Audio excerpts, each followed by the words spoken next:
बार बार bulletin देखने वाले सभी दर्शकों को चंद्रमोहन कल्ला का नमस्कार, राम राम ने खम्मा गणिसा। आज के समाचारों में लोकसभा और राज्यसभा यानी संसद में इतिहास में ये पहला मौका है कि एक साथ 92 सांसदों को निलंबित कर दिया गया है। ये संसदीय इतिहास की अपनी अलग ही पृष्ठभूमि लिख गया कि सरकार प्रतिपक्ष रहित हो गई और जिस कांग्रेस मुक्त भारत की कल्पना की जा रही थी, संसद में प्रतिपक्ष बिल्कुल नहीं रहा और प्रतिपक्ष मुक्त सरकार हो गई। सरकार बिना विपक्ष के चलाना चाहती है। ठीक उसी तरह जिस तरह की आरोप है कि 1975 में इमरजेंसी की टाइम इंदिरा गांधी ने संसद को चलाया था। आपको ये भी बता दें कि आज़ादी के बाद में संसद में विपक्ष हंगामा करता रहा है और पिछला इतिहास ये बताता है कि राजनारायण और अन्य विधायक जो थे वे हंगामा करते रहे थे और पीलू मोदी ये भी एक सांसद हुआ करते थे जो हंगामे के लिए जाने जाते थे, लेकिन एक आध सप्ताह के लिए भले निलंबन हो गया हो, एक साथ कभी भी सांसदों का निलंबन नहीं हुआ। आपको ये भी बता दें कि 2009 से 2014 तक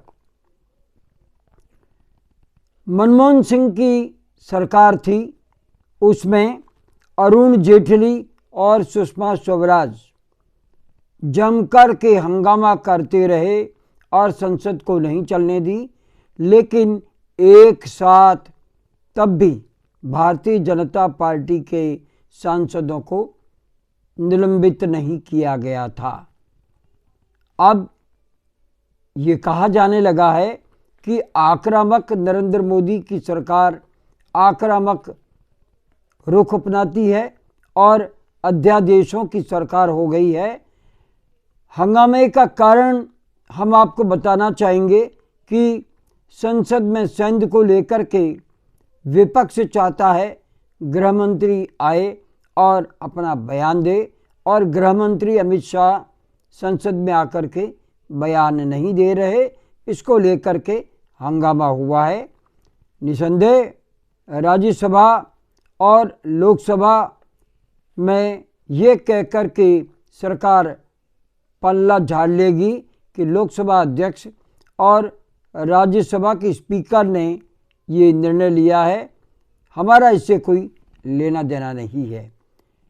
तो क्या सरकार का हिस्सा लोकसभा अध्यक्ष और स्पीकर नहीं है? अब ये अंतिम सत्र ही माना जाएगा। शीतकालीन सत्र चल रहा है और जनवरी या फरवरी में जो सत्र होगा वो नाम मात्र का होगा। पूरे सत्र के लिए 92 सांसदों को निलंबित कर दिया गया। ये संकेत दे रहा है कि देश में क्या होने वाला है। बिना विपक्ष के संसद चलने वाली है और बिना विपक्ष के अध्यादेश जारी होने वाले हैं। ये सरकार अध्यादेश की सरकार नाम लेकर के अपने 5 साल पूरे करने जा रही है। लोकसभा की कार्रवाई और राज्यसभा की कार्रवाई के बाद में हम लौटते हैं राजस्थान की ओर। मंत्रिमंडल को लेकर के दिल्ली में आज सुबह तक मुख्यमंत्री भजनलाल शर्मा, उप मुख्यमंत्री दिया कुमारी और उप मुख्यमंत्री प्रेमचंद बैरवा हाईकमान से बातचीत करते रहे। बीते दिन जो बातचीत हुई उसमें कुछ अजीब सा लगा राजनीतिक समीकरण बदलते लगे।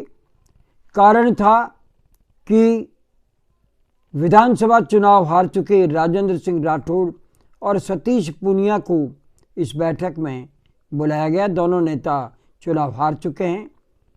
तो क्या ऐसे में 2 बार की मुख्यमंत्री रही वसुंधरा राजे को कौन सा मंत्री बनना है, इसके लिए नहीं बुलाया जाना चाहिए था?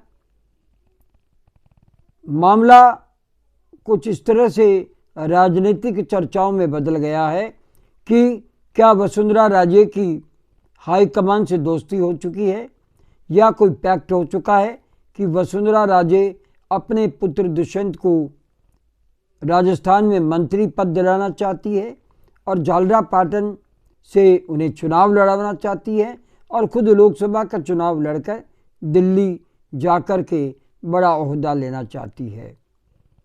ये मामला इसलिए समझ से बाहर है कि अगर ऐसा होता तो वसुंधरा इस बैठक में बुलाई जाती और उनसे भी पूछा जाता कि मंत्रिमंडल में किसे शामिल किया जाना चाहिए, क्योंकि वसुंधरा राजे ने शपथ ग्रहण समारोह में भले ही अशोक गहलोत से हाथ मिला करके और हंस हंस करके बातचीत की होगी, लेकिन बाद में वे मुख्यमंत्री के कार्यालय में गई और भजनलाल शर्मा को आशीर्वाद देती भी दिखी थी। उनके नरम पड़े तेवर से ऐसा लग रहा था कि भाजपा हाईकमान के सामने वसुंधरा राजे ने हथियार डाल दिए हैं। लेकिन एक पहलू ये भी समझ में आ रहा है कि वसुंधरा राजे हार मानने वाली नेताओं में से नहीं है। तो क्या वसुंधरा राजे आने वाले कुछ समय में पूर्व मुख्यमंत्री अशोक गहलोत से जिस तरह से वो हाथ मिला रही थी, राजनीतिक हाथ ना मिला बैठे और कांग्रेस के 69 विधायक और खुद के चहेते विधायकों को मिला करके सरकार ना बना ले? ये दूसरा पहलू निकल करके सामने आ रहा है। बहरहाल चर्चा तो होनी थी कि जब हारे वे राजेंद्र सिंह राठौड़ और सतीश पूनिया, जो कि वसुंधरा के घोर विरोधी माने जाते हैं, उन्हें बैठक में बुलाया गया और वसुंधरा राजे को नहीं बुलाया गया। ये मामला कहाँ तक जाता है ये अगले कुछ दिनों में पता चल जाएगा। अब हम बात करते हैं, मुख्यमंत्री भजनलाल शर्मा ने कई बड़े निर्णय तो लिए हैं, लेकिन 27 मंत्रिमंडल में सदस्यों की सूची वे अपने साथ में लेके आए हैं। राज्यपाल से उन्हें समय मिलना है और हो सकता है शीघ्र ही उनकी टीम का गठन हो जाए। ये तो मान करके चलिए कि किरोड़ीलाल मीणा और बाबा बालकनाथ मंत्रिमंडल में शामिल होंगे। अन्य मंत्रियों के नाम भी शीघ्र ही सामने आ जाएंगे। एक बड़ी खबर ये भी निकल कर के सामने आ रही है कि मध्य प्रदेश में जिस तरह से शिवराज चौहान ने भाजपा को जीत दिलाने के बाद में वे चुप्पी साध गए और ये भी कह दिया कि वे दिल्ली जाने वाले नेताओं में नहीं है। लेकिन आज वे जेपी नड्डा से मिलने के लिए दिल्ली पहुंच गए हैं और कल दोपहर में 1 बजे उनकी राष्ट्रीय अध्यक्ष जेपी नड्डा से बातचीत होनी है। इसके लिए ऐसा बताया जा रहा है कि मध्य प्रदेश में किसको मंत्री बनाया जाना है, ये शिवराज के कहने पर बनाया जाएगा। 2 राज्यों में कितना फ़र्क है।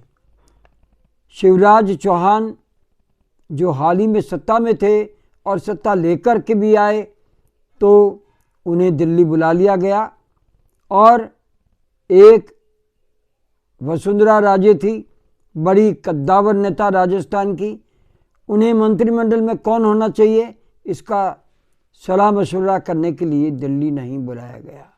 बहरहाल अब भारतीय जनता पार्टी देश पर ताकतवर शासन के मूड में है और इसीलिए लोकसभा और राज्यसभा में 92 सांसदों को निलंबित कर दिया गया, वसुंधरा राजे को साइडलाइन कर दिया गया और शिवराज चौहान जिन्होंने कि भारतीय जनता पार्टी को सत्ता दिलाई, उन्हें वापस मुख्यमंत्री नहीं बनने दिया गया।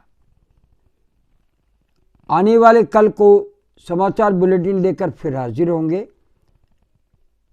आज्ञा लेने से पहले हम जानना चाहते हैं कि आपको ये चैनल कैसा लगता है। अगर आपको ये चैनल पसंद है तो इसे सब्सक्राइब करें, लाइक करें, शेयर करें और इस चैनल को बढ़ावा दें। अब हमें आज्ञा दीजिए। नमस्कार, जय हिंद, शुभ रात्रि और सब खैर।